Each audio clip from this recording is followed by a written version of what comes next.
This is the from Bleeping Computer again, one of our favorite outlets. FBI U.S. lost record $16.6 million to cybercrime in 2024.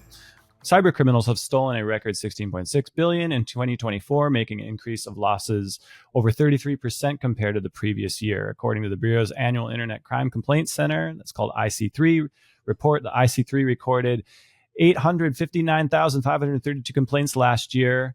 And that was amounting to an average of $19,372 a loss.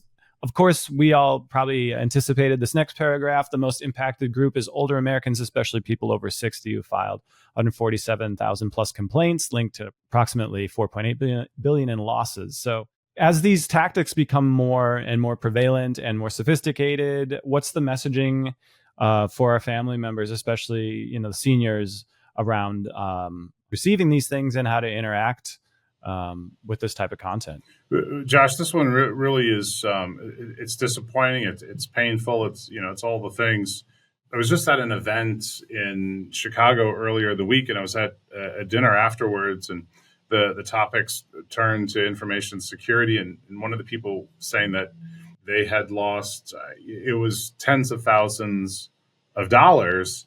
Unfortunately, the grandparent was kind of embarrassed by this, so was reluctant to share a lot of information after it was confirmed that it was indeed a scam. To answer your question, Josh, I think the one thing that we've got to do is we've got to talk about it. Any opportunity that you can, where we really just Thanksgiving table, birthdays, anniversaries, anytime the family's together, you don't have to get out a cybersecurity book and start preaching, but just to talk about it and say, hey, this is real, right? This is happening. This is in the news. Here's what we need to do.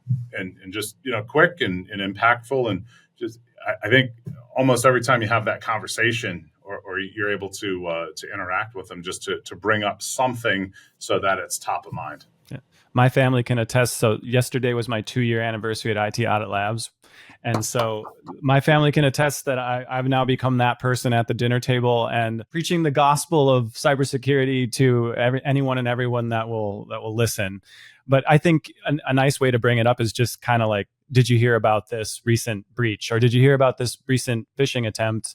Or this AI voice taking over people's phones and, convincing them? Because I think we all know people that have fallen victim to these types, whether it's hijacking your browser with the flashing, warning sign and the loud noises, or a phishing call.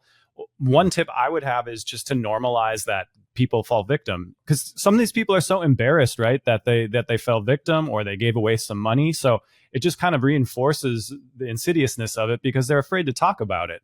So then it kind of just keeps the wheel turning.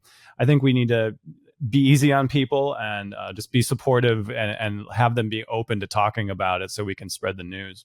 I think the lesson learned here would be is for those family members is don't expect your institutions that you deal business with to call you and start asking for more details. If you ever get that phone call or text, hang up, don't respond, and instead go find what the actual support number is, go to look up the actual website. If you're a US bank, go to usbank.com or do a Google search for the right one. Find what that customer service number is that's posted publicly, from their legitimate website. You do your own search and come to that website, then call them up and ask, hey, I had a representative contact me. Did you guys actually have something on my record that you needed to get a hold of me of? So don't respond to the anonymous callers. Instead, you be the one to take the initiative and action and then follow up with a more a legitimate phone number that you're able to look up or search on your own and not being provided by an anonymous person calling. Thanks so much for tuning in. Don't forget to like, share, and subscribe. And if you have a moment, leave us a comment on a YouTube channel or give us a review on Apple Podcasts. It really helps others find the show. Thanks so much for joining us, and we'll see you in the next one.